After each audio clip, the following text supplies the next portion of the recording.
กราบสบายดีพ่อแม่พี่น้องทุกผู้ทุกคนเนาะเมื่อนี้ครับมาพบกับซองบาบูดิสแนลเนาะเมื่อนี้ก่อนกาสิมาพาพ่อแม่พี่น้องมากินยำปูม้าทะเลเนาะมีปูม้าแล้วก็แตงกวาเนาะกินกับปูม้ายำปูม้าเนาะใส่หมกพริก50 เม็ดโอ้โหว่าสิกินเบิดหรือบ่โคตรเผ็ดมาเลยมากินน้ำกันเด้อพ่อแม่พี่น้องเด้อ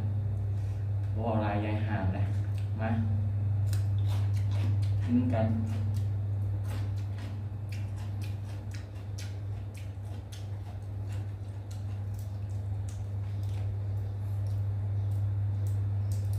ก็เริ่มอีกช่องใหม่ฝากติดตามเลยเด้อ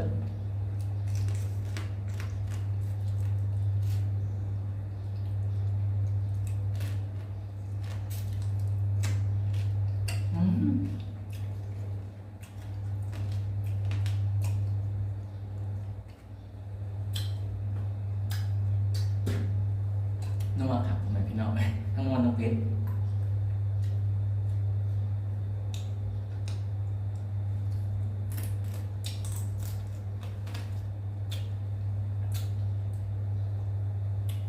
ไม่ได้ตลาดแล้ววันที่เห็ดเมื่อวานเนี่ยไม่ได้เห็ดกินแล้วมาเมื่อนี้ก็ไม่เห็ดกินเมื่อนี้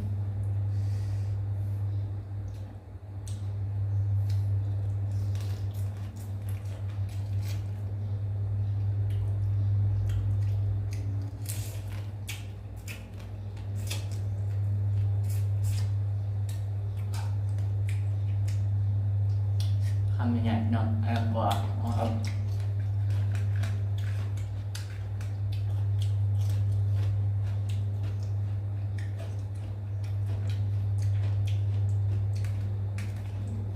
กล้องอยู่ไกลเนี่ยพอมันมีคนถ่ายเนี่ยเลยตั้งใส่ค่ากล้องตั้งเอาเหมือนพี่น้อง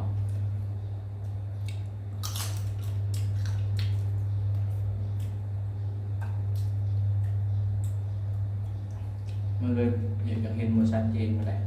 เมื่อหนาสิหากล้องมาตัดมาจับกล้องเนี่ยก่อน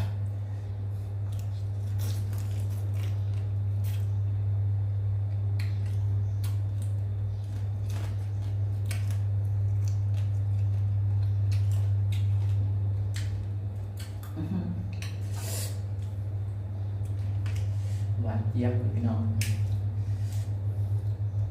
ปูม่ากับน้ำซดแห้งที่แซ่บกว่านี้บางคนเวลาเลยให้ลวกสุกก่อนยำบกากินดิบ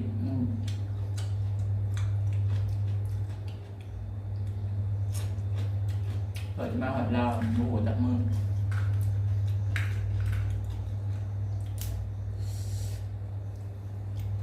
ขออนุญาตใส่มือได้วัดสันวัดซีเลยพี่น้อง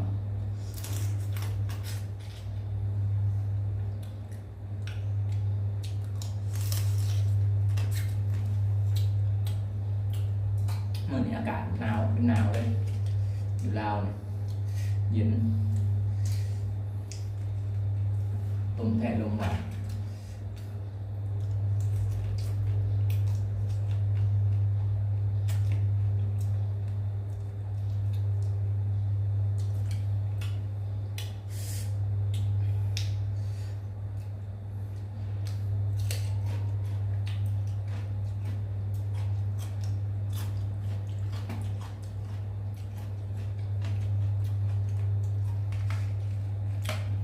ปูมีตัวใหญ่ๆเนาะ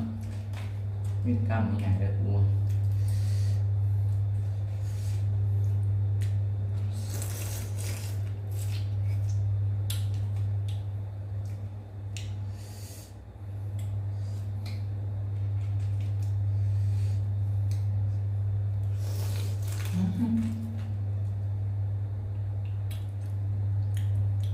หวานขับขนาดพี่น้องเลย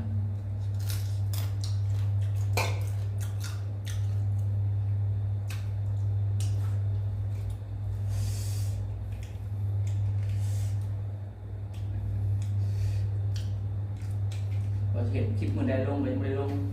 จะมันมีเวลาว่างมันเนี่ยนะจะลงคาเฮียนแหน่ ม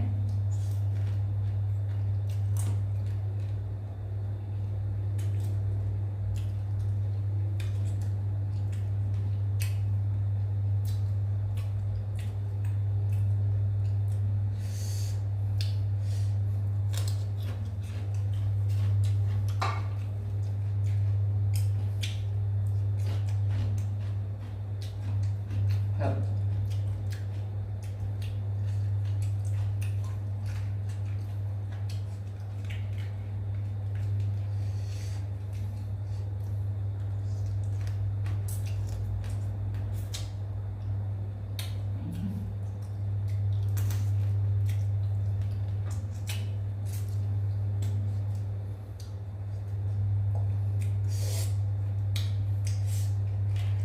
เผ็ดเจี๊ยบ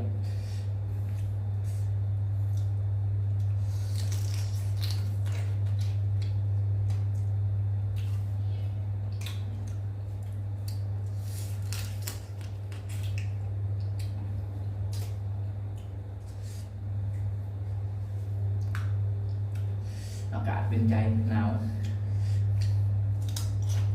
เผ็ดๆหนาว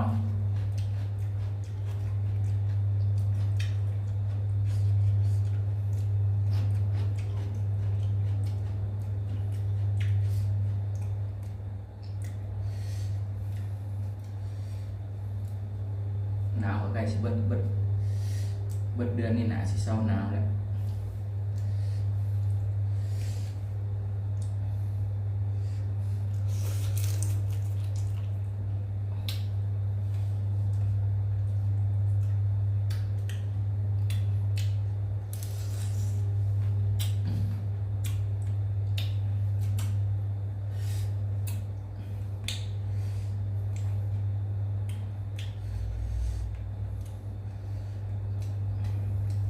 บอเซนหมูมันจับกล้องให้หมูบว่างเนาะเลยตั้งกล้องเห็น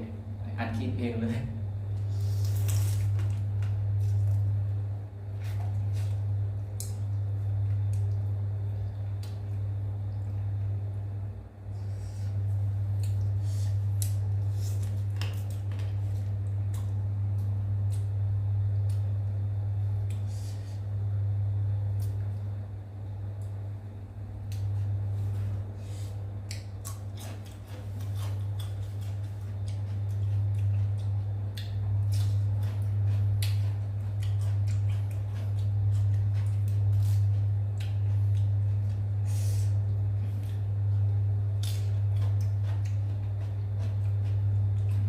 ขอบคุณครับกับแกงกวางครับยำ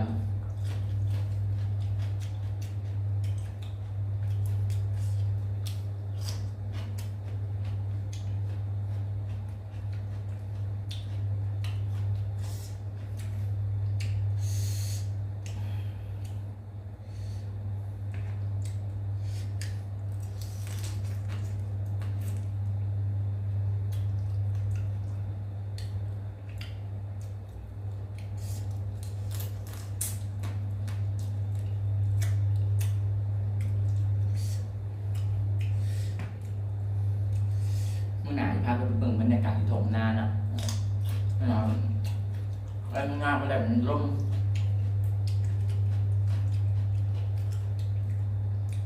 เลยไปพาไปถมนา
เมื่อหนาสำหรับใครอยากให้กินยังคอมเมนต์มาเด้อ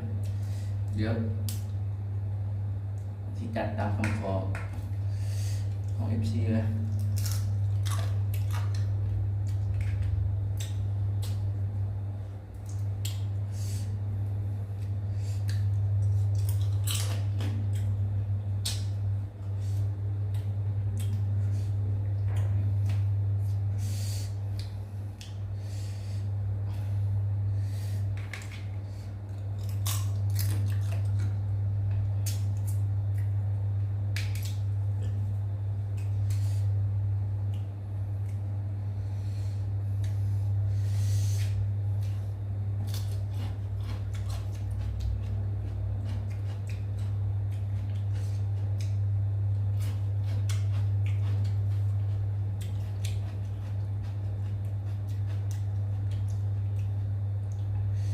ท่านกับบาบูดีขอลาไปก่อนนะพ่อแม่พี่น้องทุกคนทุกคนเด้อครับกดไลค์กดแชร์กดติดตามเพื่อเป็นกำลังใจให้ข่อยในเด้อช่องบาบูดีชาแนล